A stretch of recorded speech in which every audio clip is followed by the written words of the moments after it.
Assalamu alaikum. Welcome to this live stream. We are going to be discussing, do we need organized religion? And I'm with Sheikh Abdurrahim Green. So, Sheikh, this Yeah, topic, this came out of our topic about 2 weeks ago, in which we spoke about yeah, New Age spirituality, and then this sort of segued nicely into this idea that okay, do we really need rules? Are rules always problematic? And yeah, it seems like a bit of an obvious question for some people, at least in the Western world. Do we need organized religion? Of course not. Maybe they like disorganized religion. I'm not sure what they mean by that. yeah. But yeah, introduce us to this topic and why it's important to cover it. Right. I mean, look, I'm going to give a really quick beginning. I'm going to start with a really quick answer, right? And then, inshallah, what I thought we'd do is go into it deeper, right? So, I guess the quick answer is the whole point of religion is that it's supposed to be organized, right? If it's not organized, it's really not religion, almost by definition, right? Hmm. And that's where you'd come to this whole topic of spirituality. When people talk about, I'm not religious, but I'm spiritual, I guess at least those people understand what religion means.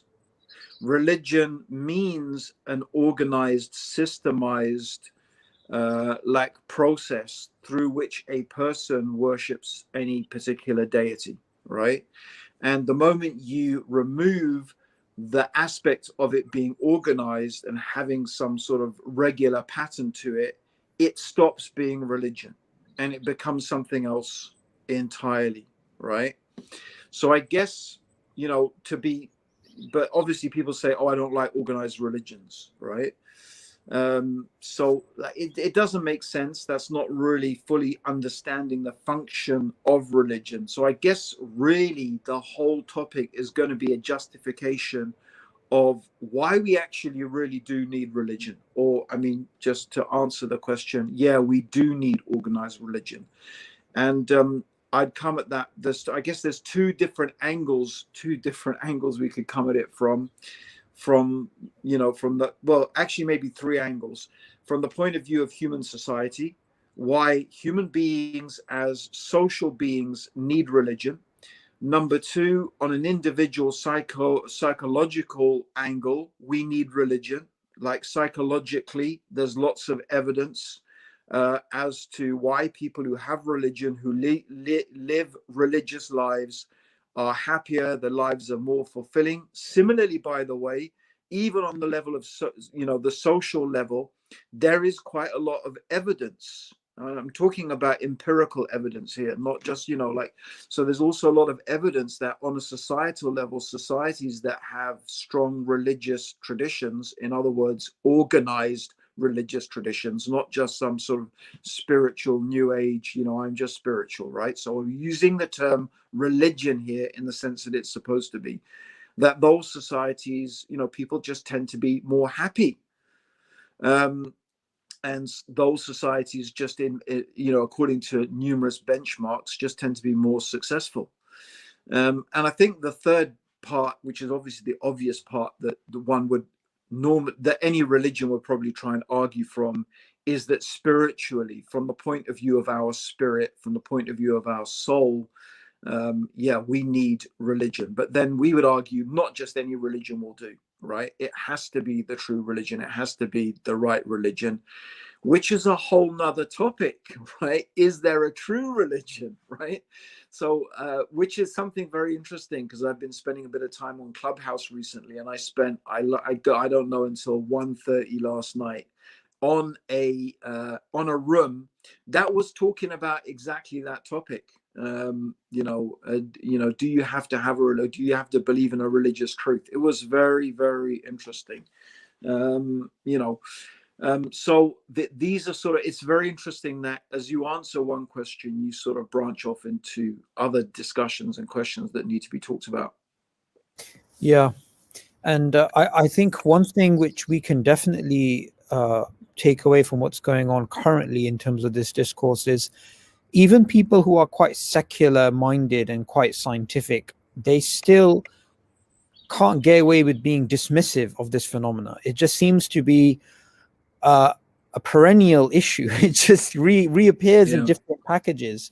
So, like you rightly said, they would say, look, I'm not religious, I'm spiritual. Well, that's just, that's just a placeholder. It's the Yeah. same thing. Yeah. You just don't want to sound like you're old fashioned, but it's Mm. the same thing. Yeah. I also want to bring in something here which seems unrelated, but I don't think it is. You spoke earlier about religion being organized and Yeah. religion having rules and these types of things, and how people don't like that, and they say, look, human beings are happier when we don't have rules, when we don't have these types of things. So I just want to give you a little Mm. something to sort of glue these ideas together. Recently, I've been looking into what some evolutionary psychologists have been saying about sexual jealousy, and how in the 60s and 70s there was this idea that everybody would have sex with each other, the jealousy would go away, human beings wouldn't be so possessive of each Yeah. other's partners. And in fact, the opposite happened. Not only did the psychologists start to say that actually, no, jealousy will never go away, people became more conservative after the 60s and the 70s. Yeah. So, again, it goes to show that this wasn't because there was some Sharia law being applied in the Western world, that the 60s and the 70s and the experiments with the drugs and the lewd lifestyle was controlled through some government. It was sort of done at a population level by people themselves, realizing Mm. that actually, no, they are jealous if their partner actually is, sleeping around and stuff. Yeah. Yeah. So I wanted you to connect that to the rules, that even though people don't want rules, they sort of start governing themselves. Like, Yeah. Yeah. Yeah. I mean, yeah. I mean, I think let's go back to the I think the useful thing for everybody is to sort of go back to basics, right? And let's ask the question when we're saying, do we need organized religion, right? Let's define our terms, right? So I've given the short answer, right? And there's actually quite a lot to unpackage here, right? So I'm going to start by going back to the terms. What is religion? What do we mean by religion, right? Okay, that's very interesting. This itself is a very interesting topic. So I'm gonna talk about this very briefly, and I think this is really important stuff. For Muslims, for Muslims, anybody who's listening, but I think particularly for Muslims, it would also help us to understand a lot about our own practice and our own belief system and how we live our lives, whether it's really up to the mark or not. It applies to everybody, right? Now, the religion is traditionally defined as a system of beliefs and practices that are centered around a deity. So this is usually what is considered to be defined as a religion, right? To be honest, I didn't look up the dictionary definition, but I'm pretty sure that is pretty much that's exactly what it is, right? So that sort of begs another question. What is a deity, right? Why do people feel compelled to worship a god? Because if we can understand these things, then we'll really begin to understand what religion actually is, right? And here's going to be my interesting point at the end of it. I will put it in advance, right? Everybody is religious. There is nobody who is not religious, right? Because if you take out the word religion, right? So let's go back and let's understand, what is a god, right? What is a deity?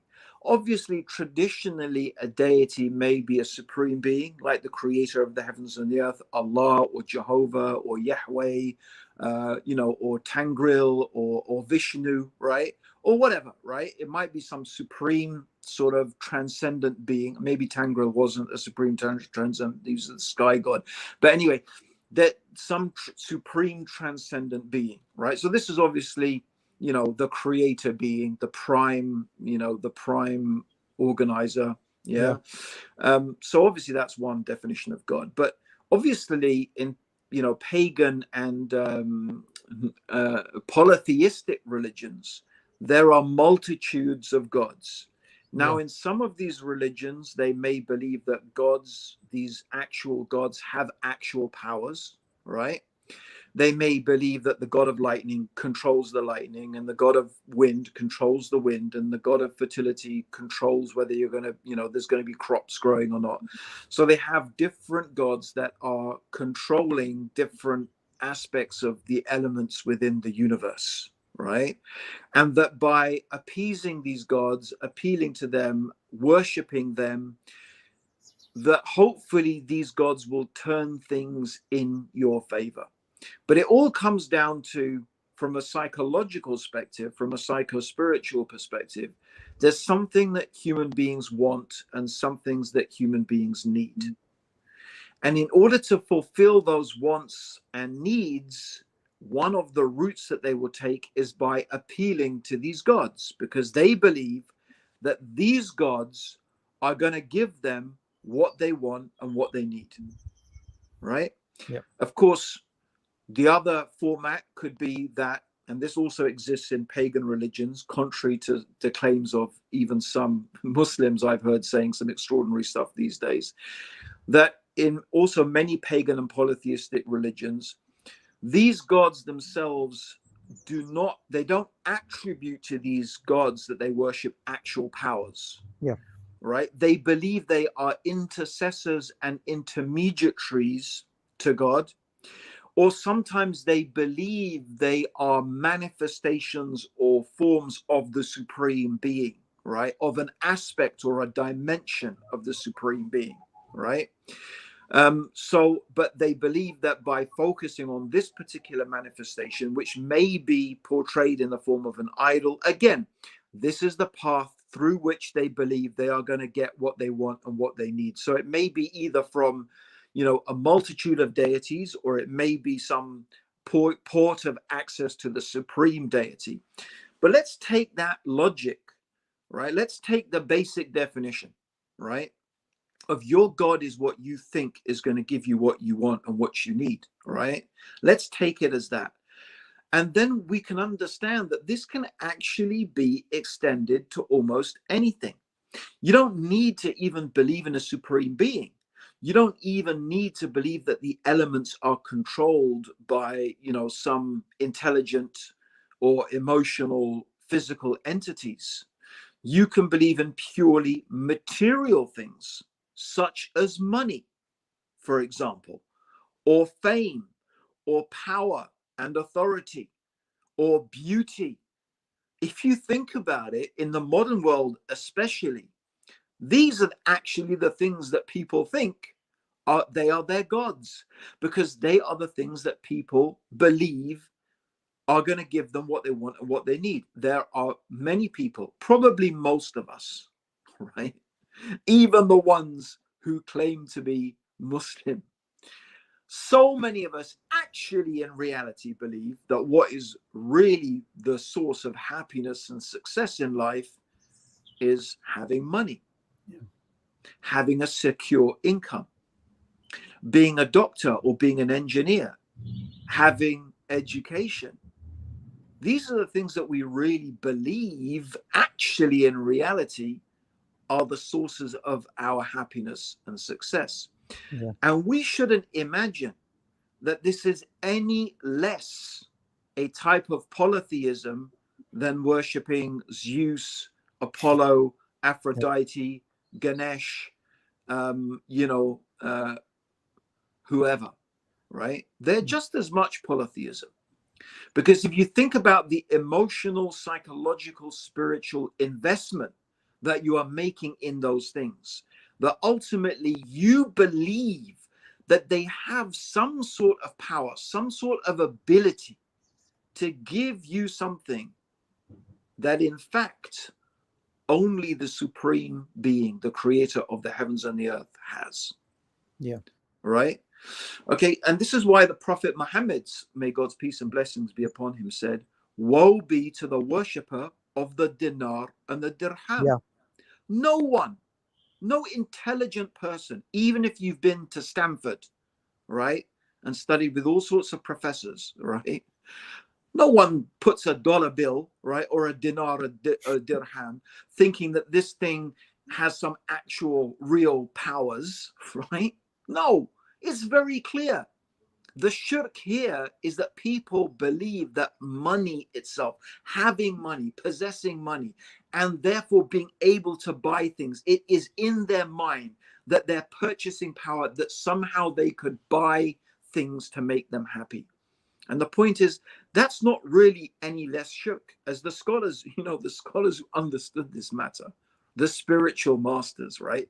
They understood that the people who are drunk, intoxicated with the dunya, with the world, with worldliness, their condition is much worse than those people who are intoxicated with alcohol. Because a person who is intoxicated with wine wakes up the next morning with a headache. Whereas the person who is intoxicated with the world, they never wake up. Yeah. Right. And, of course, this has levels, right? There are levels where it isn't shirk, it's just a type of misguidance, but there are levels where it actually becomes shirk, where you literally, psychologically, spiritually believe and have an attachment to it that you should only have to Allah. And this is mentioned in the Quran, right? There are some people who love others as they should only love Allah. So if you're giving love to others that you should only give to Allah, this of course is a type of shirk. Yeah. And just Okay. So the point being here is that if you really understand this, then you will realize that everybody has a God, because everybody believes that there is something that is going to give them what they want and what they need, right? Everyone has some belief like that. And along with it comes a worldview, right? That worldview will inevitably begin to formulate itself into a set of ritualistic practices through which and by which those people believe they will be able to approach their God. I put it in inverted commas, right? So I always give the example of, like myself, I was brought up in a, middle class English family, right? And I would say that one of the things, right, that is, and it's still, despite many attempts to make, Britain a classless society, has failed miserably. Obviously, Britain is still a strongly class divided society. So part of what the middle classes believe is that by being in the middle class, the upper middle class, the aristocracy, similarly, they believe it's a source of success in life. They believe it's a path to success. They believe that through that and by that, they will get what they want and what they need, right? They call it the old boys network, and you see it working, and it's been all over the news, right? And you've had Piers Morgan, right, grilling Hancock about it, because basically they're handing out contracts to their old Etonian public school buddies, right? And, even though they have absolutely no knowledge and experience, right, to, actually provide these services, but that's how the system works, because that's their religion. You have to understand, this is their deen. This is their religion. And they will say, we're not religious, right? Yeah. But they are, right? Yeah. And it is a religion, You, right? you Because know, it all comes with the package, yeah. right? Okay. This So kind just of as reminds me. Islam will say, innamal mu'minuna ikhwa, verily the believers are brothers, they have their equivalent, right? They do. They They do. have their equivalent of it, right? And they can talk about not dividing people, but they are extremely divisive themselves. In fact, the whole system of protocols, right, about how you talk, what you say, what words you use, how you eat, the type of car you drive, the clothes that you dress in, they are all benchmarks in order to cause separation. That's what they are all about, in order to know who is really from their class and who is not, right? Yeah. Because a pretender, unless they are really, really skilled and they've been very, very well tutored, right, will always get caught out. And the problem is, right, even if you're well tutored, like my mum's a classic example, right? Because she comes from a Polish background. She had to learn all of this stuff. Yeah. And the irony is, because she had to learn it, she's almost in it. She's like, you know, like converts are supposed to be like extra enthusiastic and extreme, right?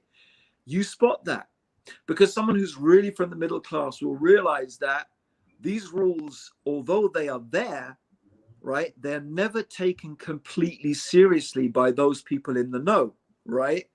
And in order to fake that balance of playing the game and acting out the act, right, yet at the same time knowing when, you know, just to throw your, you know, throw your bun across the room at each other and like break all the rules, right, which is totally against the rules, but actually people realize that those rules don't really mean anything when you're in the company of those people who Yeah. are of the same class as you, right? So like, you know, it's hard to fake it, and it's there on purpose. It's a system of division, right? It's a system of divide and rule.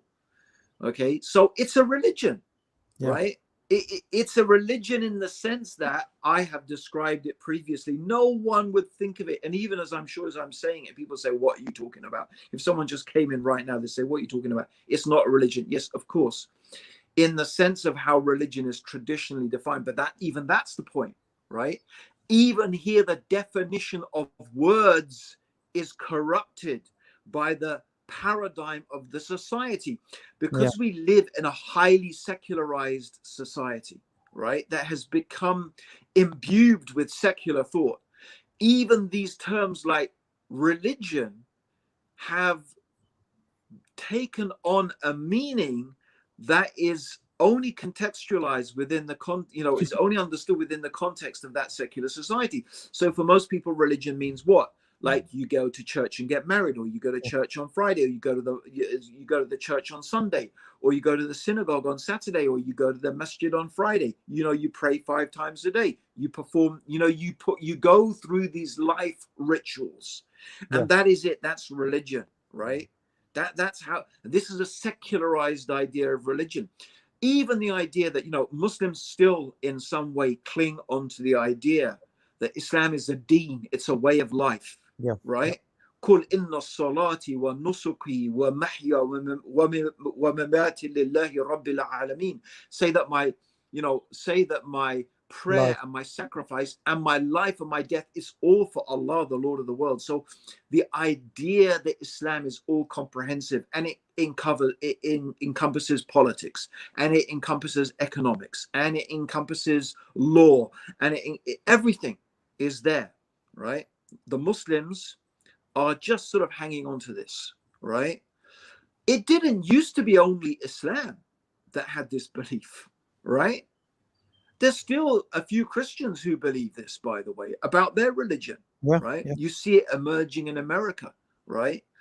So even in America, right, they believe that Christian beliefs should impact on politics. So they have this whole thing about, abortion and homosexuality, right?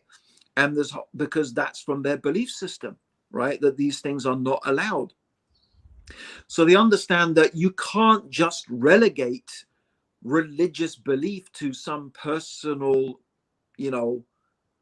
prayers and practices that you just keep to yourself, right? Yeah. And of course, 5, 6, 700 years ago, Christianity was hugely influential, right? I mean, it's interesting that Oliver Cromwell, right? These guys were religious nutcases, right? I mean, the whole idea was a religious idea, right? Yeah. So this idea of this religion that's almost divorced from life, right, is actually a very, very new idea, right? Yeah. Even in Buddhism, right? The original idea of Buddhism is that, yes, people do retreat to these monasteries, to get enlightenment. But the ultimate idea is to spread these Yeah. concepts throughout society. So even the idea and the objective is to enlighten the whole of society, not to confine it to some Monastery. monasteries, right? Or even some moments of some people's lives, right? So this is a very, very modern idea of religion, right? In Islam, we have this deen, this idea of deen, the way of life. Everybody has a way of life, Yeah. right? Everybody worships someone or something. So the real question, therefore, is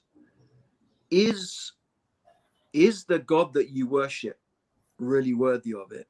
Yeah. Is it really going to give you what you want and what you need, right? Or are you just deluding yourself, right? Yeah. Because you've organized your life one way or another. You know, you may not think that you've organized it, but even the most like even a drug addict, He has a routine. you think the most sort of disorganized dropout person, believe me, I've been there, right? I've been there before I was Muslim. I have been there, right? Your life is very organized. It's organized around getting your next piece of drug, your next your next blow, your next snort, your next injection, whatever it is, whatever drug you're taking. Your life is very organized. When you run out, you see how organized your life is, Oh yeah. right?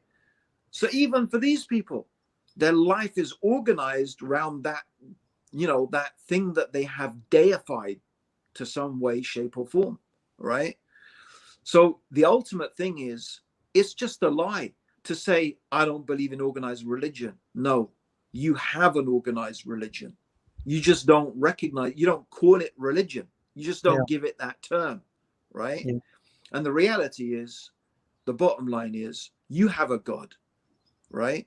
But unless your God is Allah, who is the creator of the heavens and the earth, who has control and mastery over everything, that God is false.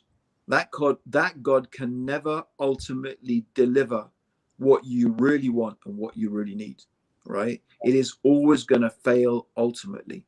Actually, we as Muslims would contend that that is the very purpose of life, is to realize that fact.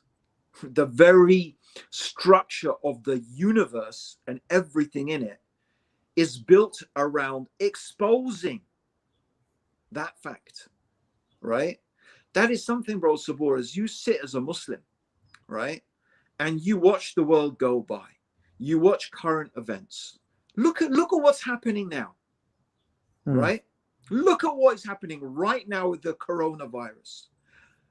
In these countries, the irony is, in the very countries, France, Austria, Switzerland, Germany, the very places who were putting forth all these specious arguments about why women should not be able to cover their face, right, have now mandated and made it by law that you have to cover your face and will fine you. France, yeah, the French, who, if you want to see a country who's just like, it's almost as if Allah has created them to show the world how stupid secularism is. Yeah. Do you understand? Yeah.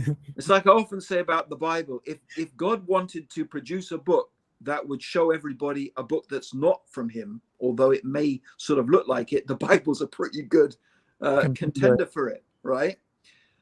You look at the French, right? I mean, if you want an example of why secularism makes no sense, why it is self-defeating, stupid, contradictory, irrational, despite all of their claims to enlightenment and rationality, it's exactly the opposite. The world looks at them and goes, what is wrong with you people, right? And in this country, you have a law, right, that if a Muslim woman covers her face with a niqab, she gets fined, right? And if you don't wear a face mask, you get fined. Yeah. And all of these things they were talking about, we can't communicate with each other, right? Part of our culture is to show our face. What is Yeah. your society stop functioning now because now you have to cover your face?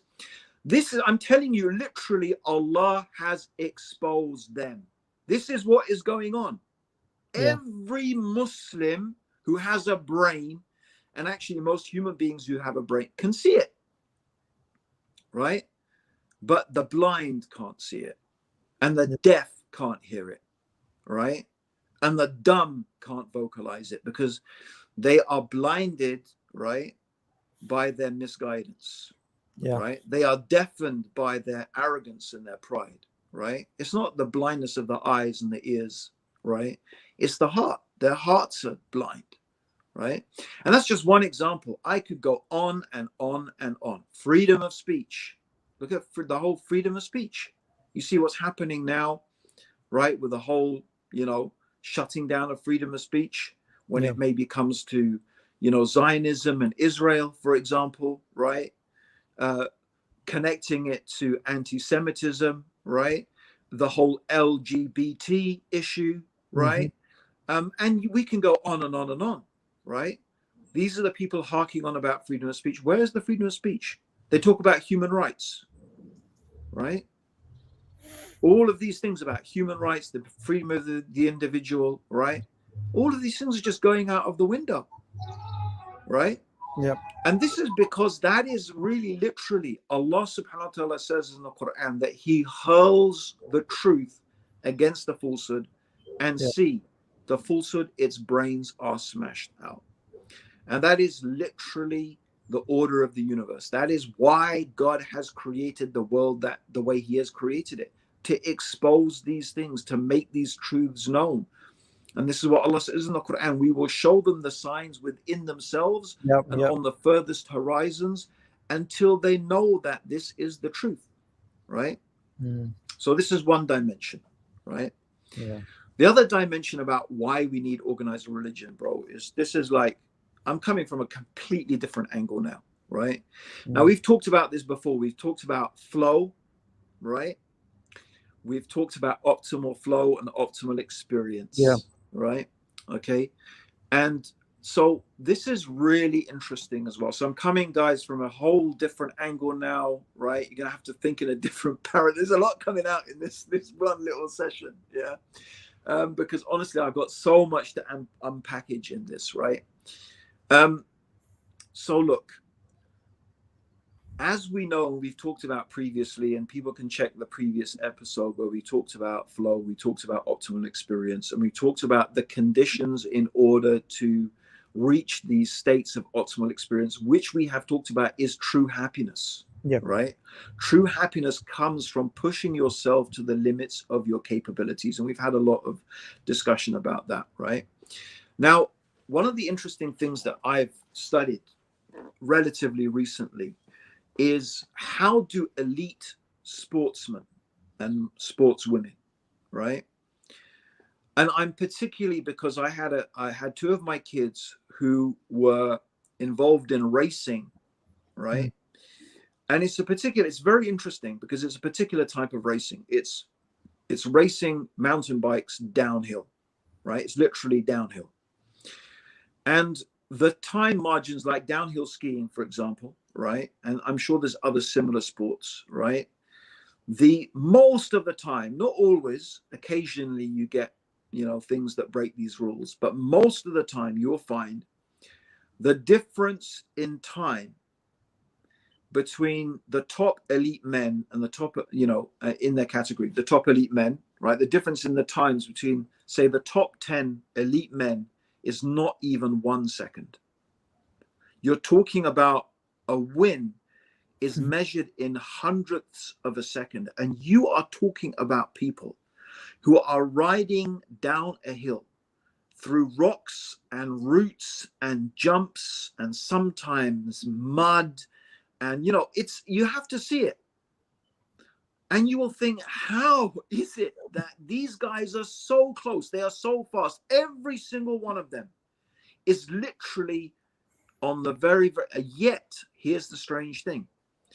It often happens that there are some people, and often you find the top 10, those top 10 guys more or less stay consistent.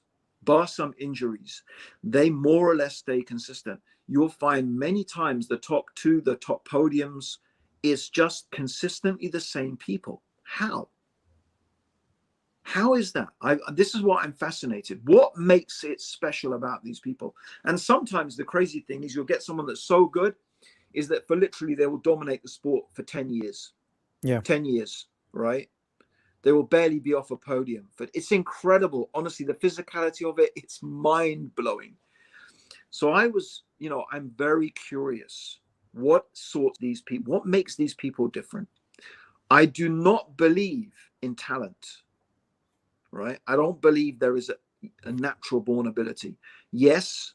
Now, here's the interesting thing, by the way. I want to mention something. Here's the interesting thing.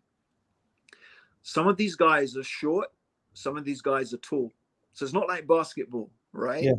Like, I know I've ridden with brothers, right? Just my normal riding buddies, right? And generally, the guys who are better are the shorter guys. And the reason is because their center of gravity is lower, right? And they're more stable on the bike. When it comes to downhill mountain biking, no, doesn't make the, one of the greatest riders, Greg Minnaar, probably the most successful downhill mountain bike rider. He's a tall guy, right? But some of the great guys are small, right? It doesn't seem to make much difference. Obviously, from everyone being fit, very, very fit, size doesn't seem to make a difference. So what's the real deciding factor, right? Geography, that from all over the world, right? So it's not like in marathons where, people are brought up with a certain diet, or Kenyans, are known to be good, probably because a lot of them run to school for miles and miles. It's not like that, right? It's like, obviously there's an advantage for Westerners, people who are rich, because mountain bikes aren't cheap, right? But that it's because this is why it's fascinating, this particular sport, right? Because it's so wide open to so many people, and it's so easy for anyone to do it. So what is the deciding factor, right? I've been fascinated by this, right? And I think it goes across many sports. I think boxing, and other sports as well, right? And I think that what happens when you come, so now we're moving away from not just flow, right? Now we're moving to, what you could call Superman territory, not Superman as in Clark Kent, right? You're talking about a whole different level, right? And on this level of sport, there has to be, I would argue, and I haven't proven this, right? But I would argue that you have to have a state of mind, right? It's to do with what's in the head. And in order for you to be successful, right, you can't have any crap, you excuse if that's not appropriate language, right? You can't have rubbish going around in your head. If I put it bluntly, you can't have existential angst, right? You can't be wondering, what's the purpose of life? Why am I here, right? Is God one or is God three, right? I mean, actually, maybe I thought about it. Maybe these questions could drive some people to perform better, but I don't think it would be long lasting, right? I think it would ultimately get in the way, right? It would ultimately stop them, right? So what I'm proposing is that people have to have clarity. And I would suggest that it's quite interesting, maybe not so much even in downhill mountain biking, right? But you'd find, isn't it interesting that many of the top people in some of the sports are actually religious, right? They're either practicing Christians, they may not be obvious, or they fight famously in martial arts, for example, they're Muslims, right? They have a lot of famous Muslims, right? Now, I would say that, look, in order to reach that peak performance, right, you can't have stuff going on off in your head that's confusing you. Now, if this is true for athletes, right, so they have to come to some worldview, right? They have to come, they figured out some answers. That's what I reckon. And all it needs is that those answers make sense to them in their head. I mean, they could be atheists, but as long as they're convinced, right, that's it. Right? They can't have dissonance going on, right? I mean, as long as it makes sense to them, that's fine. Like, from a performance perspective, it's fine, right? When it's not fine is, like when there's these problems, right? Okay, so what's all of this got to do with why do we need organized religion, right? Because obviously sport, as I brought this up before, right? When you're an athlete, your life is very organized, by the way. Your life is very, very organized. What you eat, right? How you dress, your training routine, right? Even your morals. Even your morals, yes. Even your morals, they are dictated. I mean, that's a whole different thing, isn't it, now with, with the media and all that type of stuff, and you're representing your team, and how the, like, because there's finance involved, right? It begins to matter, right? from the perspective of, being a public figure and so on and so forth, right? So yeah, all of these things come into it, right? So that their life is highly organized, highly systemized, right? But why does that just need to be for, right, sport? And so what is interesting, that's sort of where I want to conclude, right, is that I had this really interesting conversation with somebody who was being given dawah to, right? And this guy, I was having this conversation with him, and he's basically saying, look, I believe in God, I sort of pray to God in my own way, right? I try to live a sort of good life and not do bad things. I help people out and whatever, right? I just don't believe in, organized religion, right? It's the same thing, the whole topic today. So what, I'm thinking, this has always been a challenge for me. How do you talk to someone like that who, from so many perspectives, right, has got the right idea, but they don't want to organize this life around a religion, right? So what I said to him is this, look, if you want to achieve anything, you need to organize your life, right? There's no company that's going to be successful without degrees of organization, right? Even you, in order to accomplish where you are today in terms of your qualifications, right? It's all to do with some organized form of behavior, right? It's very rare to find that someone achieves something significant in life without discipline and organization, right? And that's the key. The key is discipline. Why is it different when it comes to religion? Why would you say that when it comes to your religious life, when everything else, you understand the need, you're going to get up a certain time, like all those type of things, right? You need to go to bed on time in order to get up the next morning in order to function at work, like all of these things. Why, when it comes to religion, is it different? And why do we set the benchmark so low, right? That's the other thing. Why is the benchmark so low, right? Do you really think that that's just good enough?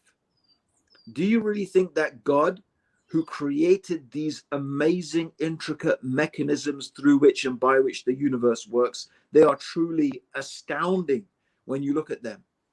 Don't you think, therefore, that in your religious life, in your relationship with God, that you also need rules and guidance and laws through which and by which you should live?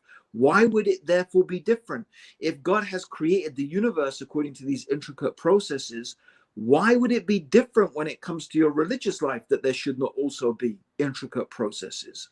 There should also not be laws of success and laws of failure, right? Things that optimize our human life, right? And then add to that the fact that at the end of it, most of us, and this is obviously the thing, I was talking to him about the afterlife. Do you think there's a life after death? And of course, like most people would like to believe that there's some paradise, right? Or something, right?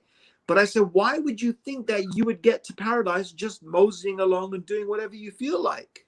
Is that how it works in your company, for example? Right? Okay.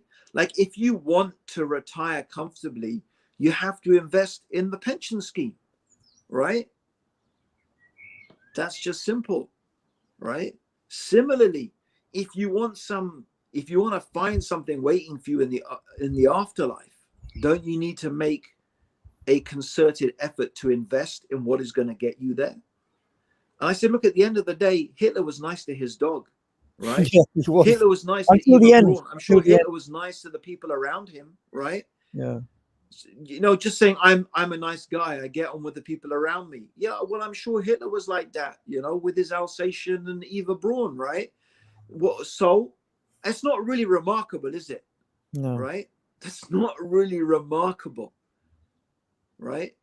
So I think these are the points, is that, in order to achieve something, and I don't even say remarkable, but in order to achieve something of any real significance, you need to have some sort of organization and systemization behind it. This is what life tells us, right? It's not any different when it comes to your relationship with God and building that relationship with your creator. God doesn't deserve less. Actually, God deserves more. And the final point is, that's what's going to be good for you. That's where you're going to really find ultimate, true happiness as well. Because happiness doesn't come from just sitting around and moseying around and, just doing what you like when you feel like it, right? As we've studied and we've looked at it into previously in, the talk about flow, we understand that flow comes from pushing yourself to the limits of your capabilities.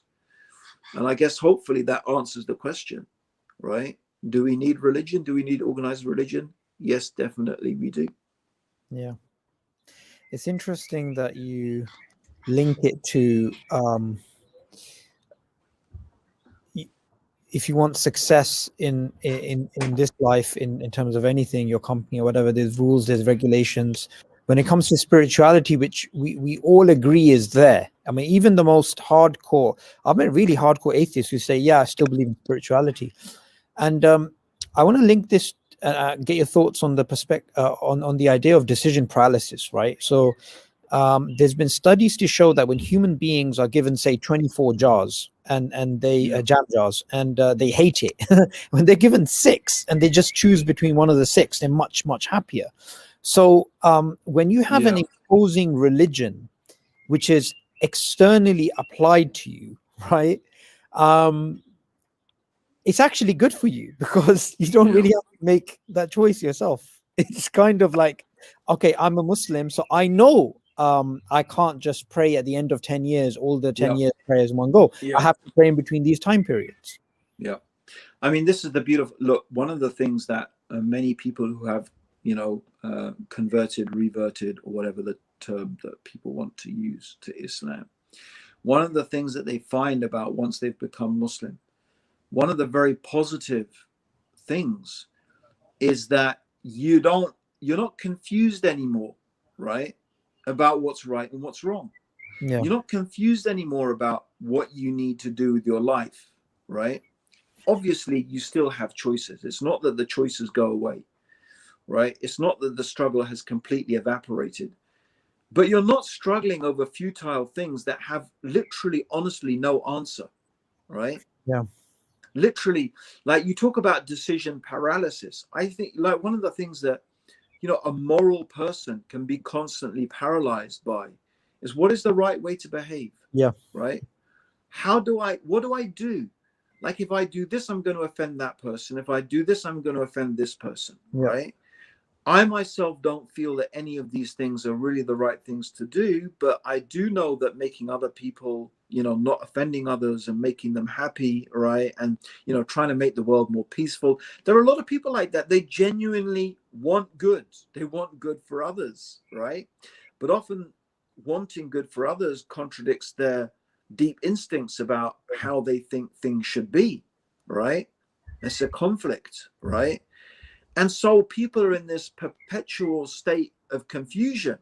So this is why you can have programs like Moral Maze and, stuff like that, where people are arguing endlessly about the pros and cons of this and that. And, people should have choice. And but if they have the choice, then there's this possible consequence and that. And of course, these things never go away completely, even in organized religion. But the reality is that at least with organized religion, you have very, very clear boundaries. As the Prophet Muhammad said, what is lawful is clear, and what is unlawful is clear. The halal is clear, the haram is clear, right?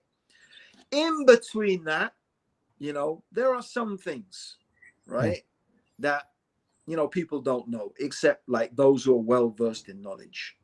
But the vast majority of stuff, right, it's really clear. It's not confusing, right? And that's the beautiful thing. It frees up so much of your life to be able to get on with much more important stuff, right? Like developing your character and then knowing what it really means to help people, because you have a grid, you have a guideline, you have a matrix of what helping people really means. Like, how about that? What is even helping people? Yeah. Do you understand? Like, so I think that's the other beautiful thing about organized religion. Exactly as you said, it cuts down in this choice paralysis. The problem with choice paralysis is ultimately, of course, that the term paralysis, you end up doing nothing And feeling bad. and feeling even worse because you're not doing anything, because you don't really know what you're supposed to be doing, right? Yeah. You know, so when atheists talk about, oh, you know, I want to be, you know, I want to be able to, you know, whatever nonsense, it really is some of the stuff they come out with is such nonsense, right? About, you know, I should, you know, the freedom to make our own decisions. We're liberated to, yeah, right, whatever, right?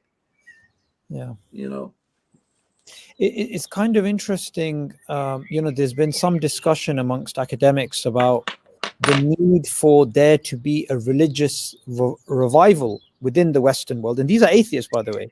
bro, I'm But, just gonna just keep going. I'm gonna get back to you in a minute. Yeah. yeah, that's Okay. fine. The need for a religious revival within the Western world, as long as somebody else does the religiousness, right? So they don't want to be religious themselves. They rather somebody else actually be religious. And that just goes to show you that ultimately society has to be governed by some link to something transcendent. Something transcendent always has to anchor society. So Sheikh, while you were gone, I was Yeah. just Yeah. in Yeah. the, I heard. yeah. Yeah. And I just want to link this to contemporary China. I've been looking a lot into the history of the Communist Party and Yeah. how they posit themselves. What's very interesting is there is a lot of religious concepts that they're Mm. actually teaching, but they're just not calling it religion. So, for example, in 2021, it's going to be on the 1st of July, 100-year anniversary for the Yeah. Communist Party, right? Yeah. 1921 to 2021. And they've actually been preparing this for the last 10 years. Mm. So, why is it so important? Like, it's just 100 years. I mean, they're planning on going on for a lot longer. Why do they have these rituals? And they have certain things about, Yeah. you know, in Islam, we have the idea of a ghida for the deen, right? And we Yeah. have the idea of, you know, maqam, that you don't disrespect the symbols of Islam. So, for example, some Muslim academics and scholars would even say, even the moon and the crescent, although it's not from Islam Mm. directly, but it's linked to Islam. So even disrespecting that could be problematic because what it's linked to. So likewise, they have these religious type of behaviors around the Chinese flag, around Xi Jinping, around Mao Zedong, and likewise the Soviet Well, look Union. in France, bro. The same Yeah, thing, France. The the French same flag. thing in France. So we're talking about France. We don't need to go to China. We just need to go across the channel. Yeah, As this Macron, yeah, Macaroni, Mr. Macaroni, yeah, okay, whatever his name is, yeah, Macron. yeah, whatever, man. It's not even worth saying his name, right? Okay, this waste man, yeah. As he's talking about, you know, freedom of speech and, you know, the, you know, what the laissez-faire and all these type of things they go on, right, Yeah, about, right? But in their laws, you're not allowed to desecrate the French flag. yeah, What happened to freedom of speech and expression? You can draw a cartoon mocking the Prophet Muhammad, may God's peace and blessings be upon him, right? But there was an artist, yeah, who had done this image of someone wiping their backside, right, with with the the French flag. flag, right? And they passed laws to ban it, Yeah, right?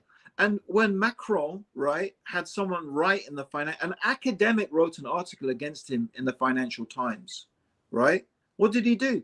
Did he say, oh, you can say whatever you like, no problem? No, he complained and had it removed. yeah. Like, what? Seriously?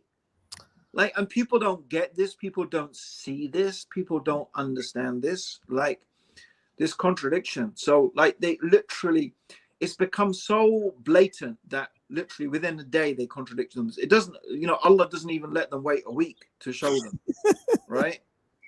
Yeah, Because Allah knows that people's attention, this is the TikTok generation, right? They've yeah, got an attention span of a span of 10 seconds, right? You're right, the same in China, right? yeah.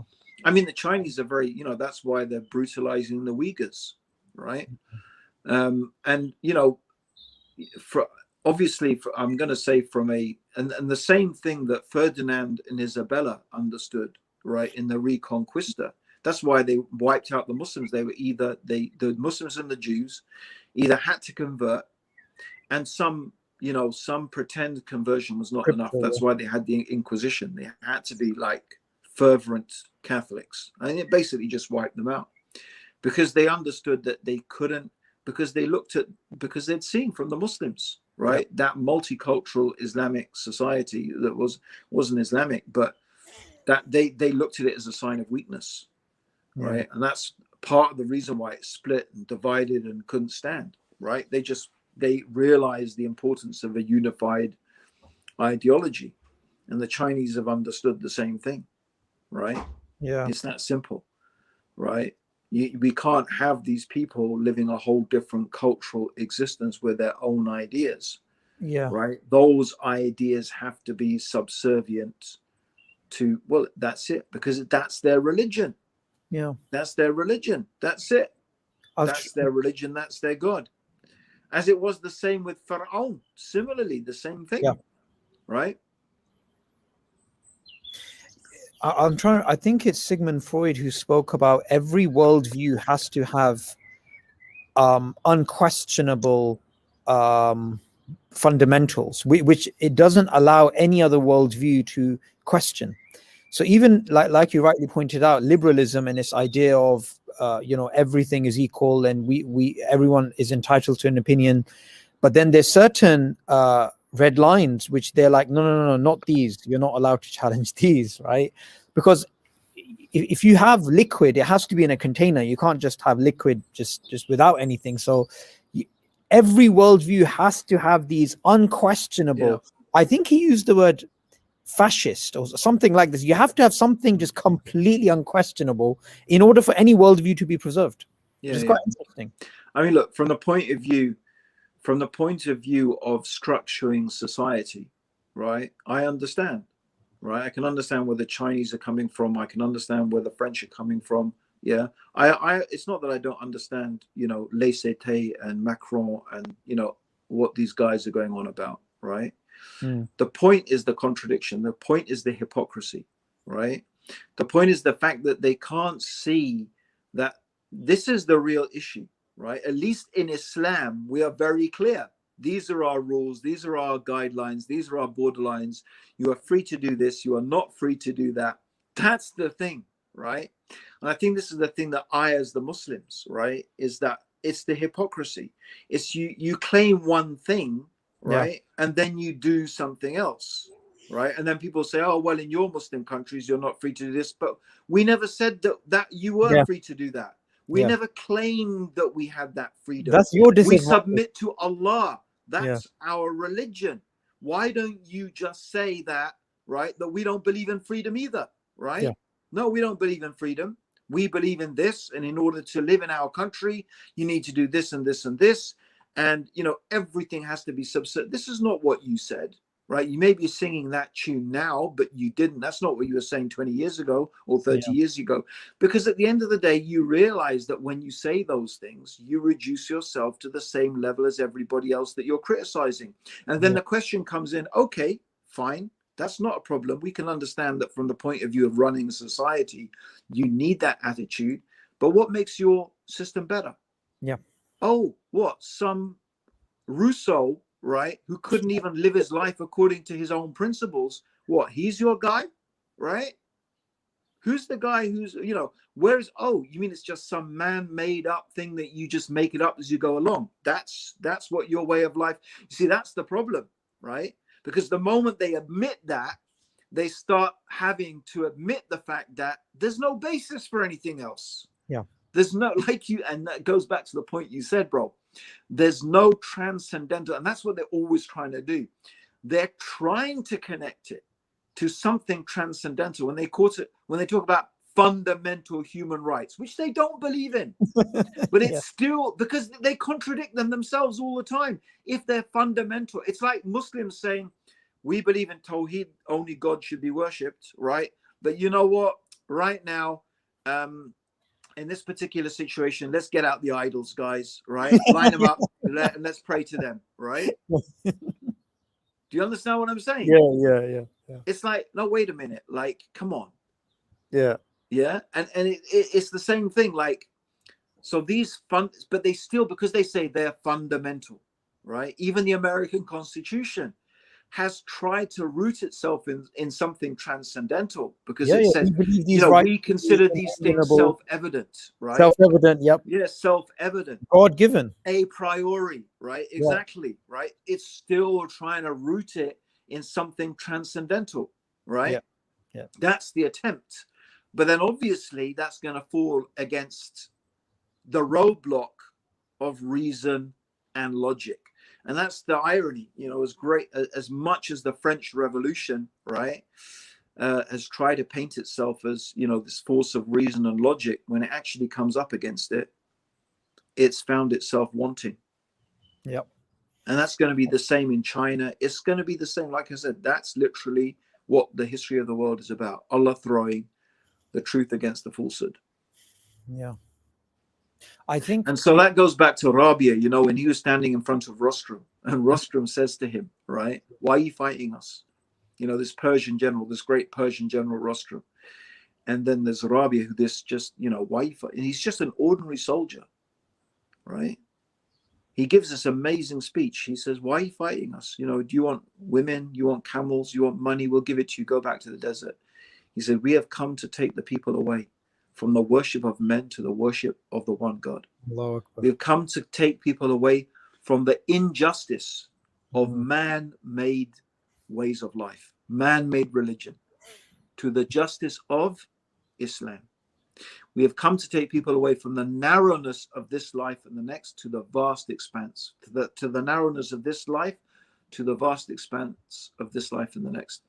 And when he gives this like short speech that's 3 sentences, Rostrum says, are you the leader of these people? He thinks he's the Khilaf, he thinks he's the Emir al-Mu'mineen, right? He says, no. Are you a general? No. Oh, well, what are you? I'm just an ordinary soldier. Allahu Akbar. Right? Yeah. Alhamdulillah. So that's about all the time we have for this week. I'm actually thinking this segues into maybe doing a live stream next week, inshallah, on what makes a civilization, because I remember many years ago, I don't remember what the talk was, but there was a talk you gave in which you spoke about how do we judge a civilization, either by its buildings or by how it treats its lowest denominator. And I think that's very much linked to, you know, what is the future of the Western civilization? What is the future of religion within the West? I mean, that's very interesting. I could get lost on that, but I actually think it's one of the reasons why, and there's a prophetic, you know, there's a prophetic foundation for this. Why a room? If you look at the West, you know, if you can analogize that a Rome is the West. It's like the continuation of that legacy. Is they have some qualities, right? And interestingly enough, those qualities which the Prophet Muhammad mentioned, right, is there will not come a time until a room the most amongst you, which is pretty much what it is now, maybe except for the Chinese, but you know, that could also be their system in a way. It is that, because that's what the Prophet said, because they, and the reason is he mentioned the system. He said because they look after the orphans and the widows, right? Yeah. And what did he mention? They look out and they recover from a defeat quickly. They recover from a setback very quickly. Yeah, sorry, and they don't allow their rulers to be tyrants over them. And the Prophet said, and this is an excellent quality. This is a really good quality that they have, right? He emphasized they don't let their rulers, like they don't let their, you know, rulers mess around with them for too long. Yeah, obviously they'll do their whatever, but they don't allow it to happen too long, right? Yeah. So those qualities. Just to correct you slightly on that, because this confused me as well. I will bring it up in the next live stream to is avoid. It not a hadith? Is it not? Yeah, this is actually not the sayings of the Prophet. This is actually the sayings of Amr ibn As, right? So what he's saying is, this is what the Prophet said, that the Romans are going to be the most numerous, And Right. then he gave his explanation, which is they recover from war, the way they Right. treat people, and their Okay. I have to check that because I've gone back to that so many times. So yeah. I thought it was a maybe I statement of read a Prophet. different one, but I think that's a good one to start with next week. Definitely. Yeah, we can talk about that. Yeah. I mean, it's not all negative. And I think, having said all these bad things about France, France has lots of, it's a really beautiful country and it's got some really good things. The French are not all bad. Absolutely not. Yeah. Well, even I mean, if we look at what's the name of that Doctors Without Borders? I think they're French as well. Yeah. All this amazing stuff, all of this. Médecins Sans Frontières. Yeah. You get a lot of great people. So yeah, let's wrap up there. Jazakallah khair. Yeah, thanks, bro. Everybody for watching, and we will be live again next week, inshallah. Yeah. Assalamu alaikum. Assalamu alaikum.